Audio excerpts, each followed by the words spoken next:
Where is former President Barack Obama? That's the question on many Democrats' minds. The country is at a crossroads, and their party is clamoring for a leader. Since Obama left office in 2017, he's been choosy about when to get off the sidelines. He's refrained from commenting on President Trump's every move. But recently, Obama has found it harder to stay silent. From the newsroom of The Washington Post, this is Post Reports. I'm Colby Ekowitz. It's Monday, October 27th. Today, politics reporter Yasmin Abutaleb explains why former President Barack Obama has decided to speak out now, and how his voice is still the most powerful in the Democratic Party.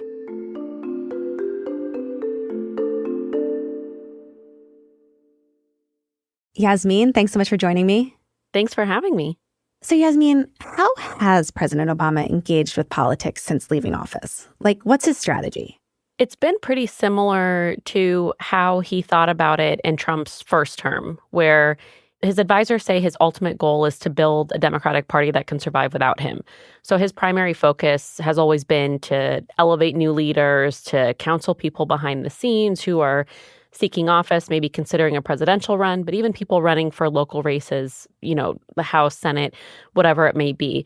But he's always said that he would speak up when he felt a line was crossed. And in Trump's first term, Trump was his immediate successor. So I think he was much more careful. He wanted to do what outgoing presidents typically do, which is to not comment too much on their successors. It's been different during Trump's second term. Trump this time is not his immediate successor, and his advisors say he's been much more alarmed by Trump's second term than his first term. So when he says he'll speak up whenever a line is crossed, I think he feels that has happened much more frequently in Trump's second term. And the Democrats are rudderless right now. They're adrift. They haven't mounted a very effective response to Trump. And I think Obama has seen that. I think he's been very worried that during this term compared to the first term, the Democrats have not been as united and as forceful in countering Trump, and that even just voters and Americans are not protesting and pushing back with the same ferocity that they did in the first term. So have there been moments when Obama has spoken out? So there have been a couple, I think, key moments where Obama's been quite forceful in speaking out. And I think there are Democrats who say, why isn't he doing that more often?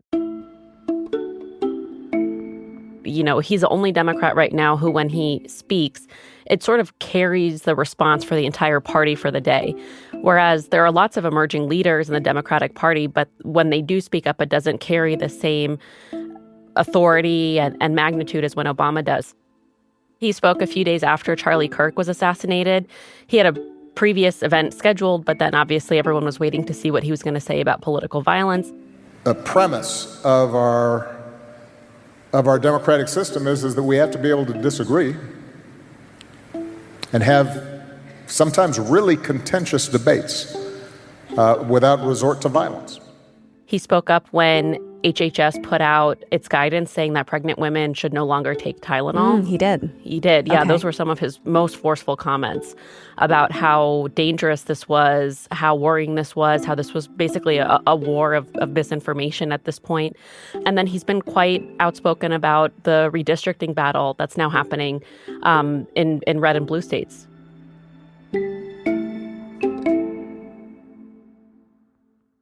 Yasmin, I think we should take a pause here and remind people what this whole redistricting fight is about. Because redistricting, it's something that happens every 10 years when the census is taken and states redraw their congressional maps and their state legislative maps based on how their population has changed. What has been the redistricting fight this year? It's one of the least sexy political issues, I disagree. I think redistricting is very sexy. Okay, fair enough. This year it is. So basically, when the census comes out every 10 years, these maps are redrawn in congressional districts. In theory, they're supposed to be nonpartisan. That is absolutely not how it's played out. But what Trump did was launch this unprecedented mid-decade push to redraw the map. So it started in the summer when he openly called on the Texas governor, Greg Abbott, to redraw the Texas map to pick up 5 safer Republican seats to protect the House majority. No, just a very simple redrawing. We pick up 5 seats. But we have a couple of other states where we'll pick up seats also. This was Trump openly calling on the governor to redraw the map, not for any real policy reason, but or population reason, or it was really just partisan. Exactly. But there's no new census. There's no reason to draw the map at this point. And he later said, I'm entitled to those 5 seats. And I won Texas. I got the highest vote in the history of Texas, as you probably know. And we are entitled to 5 more seats. Trump's whole point is, let's make sure we're going to win the majority no matter what.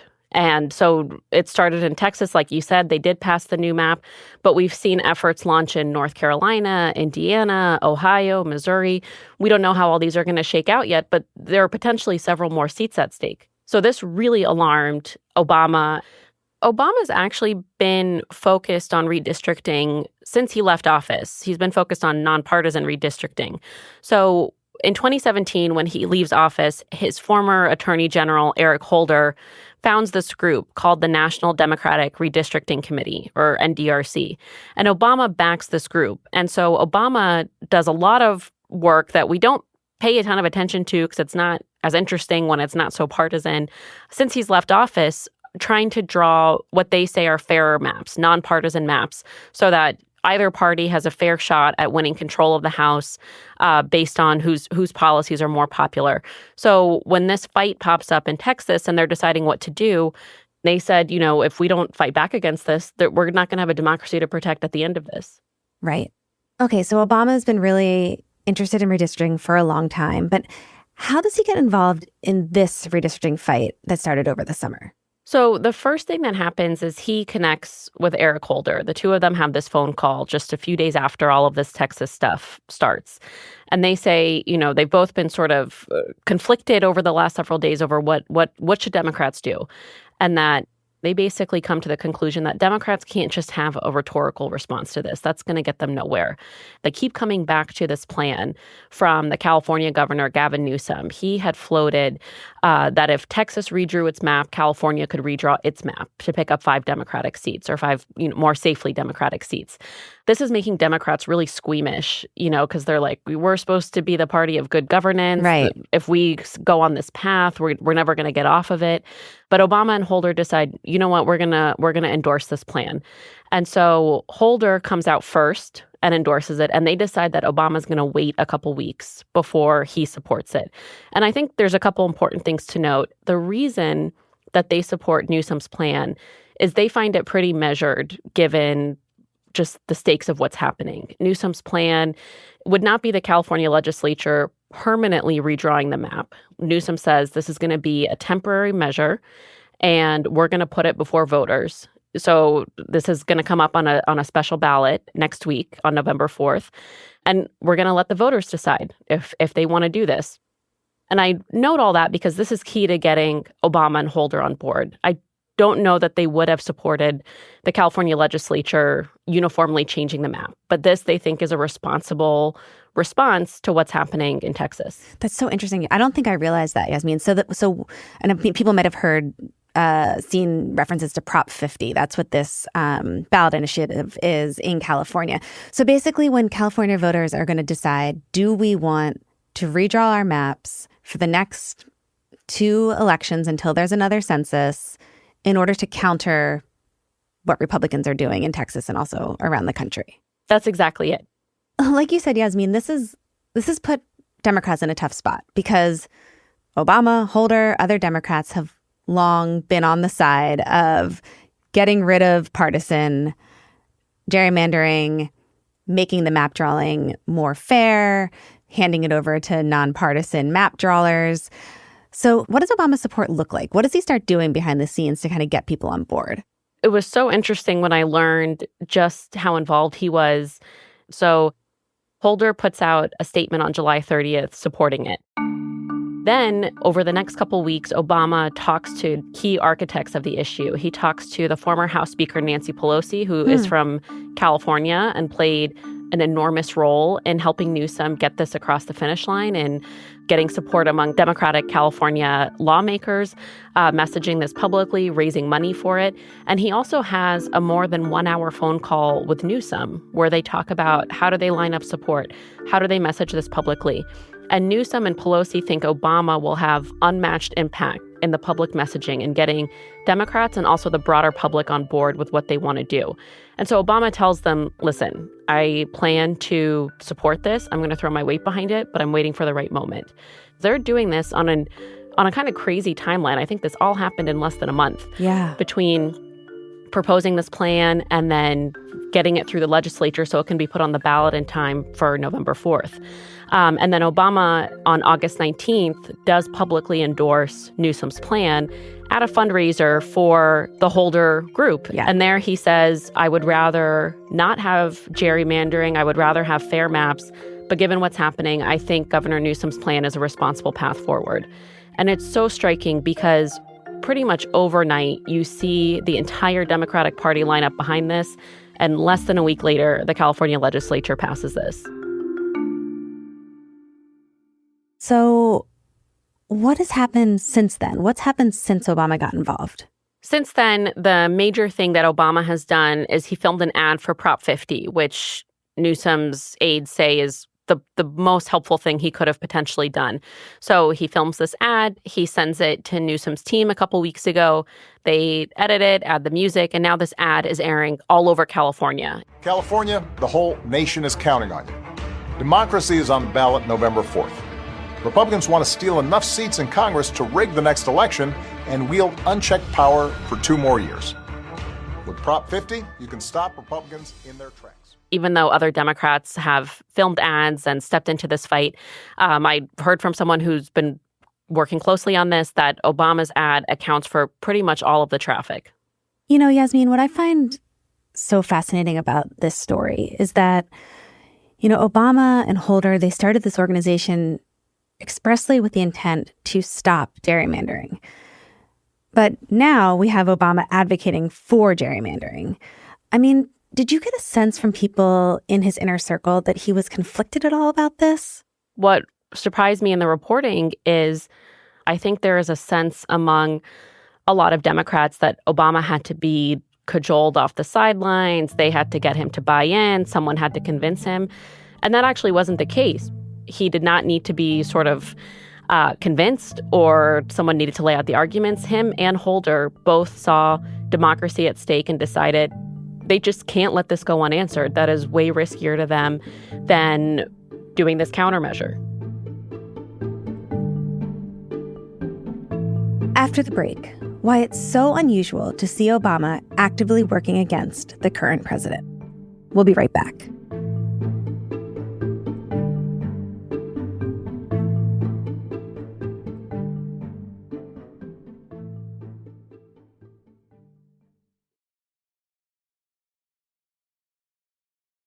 So, Yasmin, is Obama frustrated with the Democratic Party?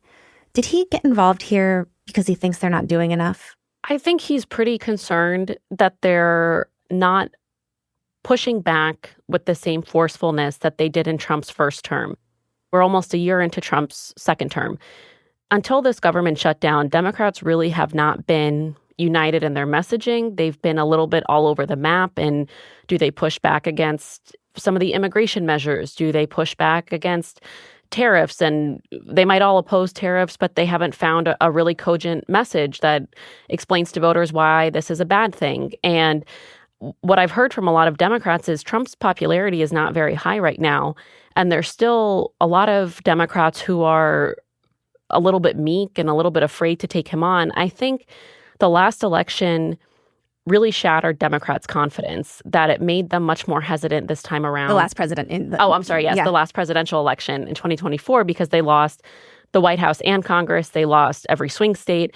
I think that really shattered their confidence, where they have been much more hesitant to push back against Trump this time, even on things they obviously oppose, because they're like, we don't want to be out of step with the voters. And, on things like immigration, on crime, on the economy, they don't have a very strong counter proposals yet. they don't have a winning message, basically, on immigration, on crime, on some of these issues, culture issues, some of these things that have dogged them for many years now. They don't really know what to offer instead, and they're afraid of just pushing back with no other message because I think they feel like they lost the country in a lot of ways.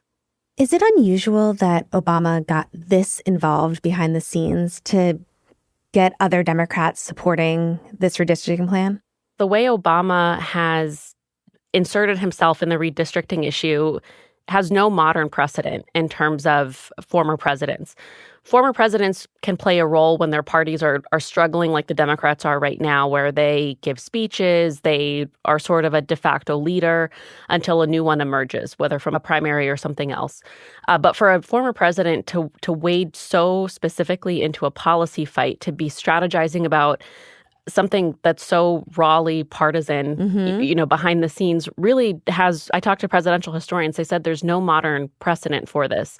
For someone like Obama, who has been out of office for several years, to be getting, nitty gritty in the specifics of how to take on this redistricting fight. Yasmeen, I feel like for the last several years, there has been this where is Obama question? Why isn't Obama doing more? He's in Hollywood with his production company. I saw that he was just on a super yacht with Steven Spielberg. He seems to be enjoying his post-presidency. But are there leaders in the party that have been waiting and hoping that he would do this? Or do they feel like your time has come and passed, we don't need you? I did not hear much of the latter sentiment. What I heard overwhelmingly was, I wish he would do this more. I wish he would speak up more. And I think the counter from his team, from his aides, is if he speaks up so much, one, it dilutes the power of his voice. So on the redistricting example, let's say Obama spoke up about every sort of thing Trump did. Their argument is when he did speak up against redistricting, it wouldn't have carried the same weight that it did. Where the way it was described to us by a couple of people was that Obama gave Democrats a permission structure to support this. Once Obama said, no, I support Newsom's plan, then every other Democrat felt like they had cover to do so. And so I think Obama is quite worried about diluting the power of his voice. He when he weighs in, he wants it to mean something and to matter. And I think he doesn't want to drown out new voices in the party. I think he feels like if he's speaking up all the time, it might help Democrats in the short term because they have someone to turn to who sort of gives the official Democratic response, but then he doesn't make room for other people to find their place in the party, for new leaders to emerge. I mean, he's been out of office almost 9 years. I think he and his team feel like he can't keep being the de facto leader. Someone else needs to emerge. And one of the criticisms that emerged is that when Obama left office, he did not leave the party in the best possible shape. Democrats saw huge losses in state houses and governorships while he was in office. And there's been some criticism that he didn't do a good enough job while he was president building up the party so it could survive without him. So I think, there is a sense that Obama now can help build up the party in a way he did not do while he was in office. From your reporting, obviously the midterms are next year, the midterms being incredibly consequential. That's what this whole redistricting conversation is about. Do you get the sense that we will be seeing more of a fight coming from President Obama, that he does feel that what Trump is doing in this country, he can't sit back and be quiet any longer? I think that's right, Colby. And I think he times a lot of his statements and his actions for when people can take action. So you see him being more outspoken right now because there are off-year elections next week. He, filmed ads for Prop 50, the California measure. He wants to make sure people turn out for that. He's going to campaign this week with Abigail Spanberger and Mikey Sherrill, the Democratic gubernatorial candidates in Virginia and New Jersey. So he often will step up his political activity and his rhetoric right ahead of elections because he wants people to be able to do something. He doesn't want to speak into a void and then sort of nothing happens or there's nothing to do. So I think he will probably continue to speak up, but I would expect that you would see him out there much more closer to the midterms, where he really wants to encourage people to turn out in all these different races across the country. Yasmeen, thank you so much for coming on the show. Thank you. Yasmeen Abutaleb is a politics reporter for The Post. That's it for Post Reports. Thanks for listening. Today's show was produced by Rennie Siernosky with help from Sabby Robinson. It was mixed by Sean Carter and edited by Ariel Plotnick. Thanks to editors Sean Sullivan and Noah Bierman. If you love the show, help other people discover it by leaving a rating on Spotify or a rating and review on Apple Podcasts. I'm Colby Ekowitz. We'll be back tomorrow with more stories from The Washington Post.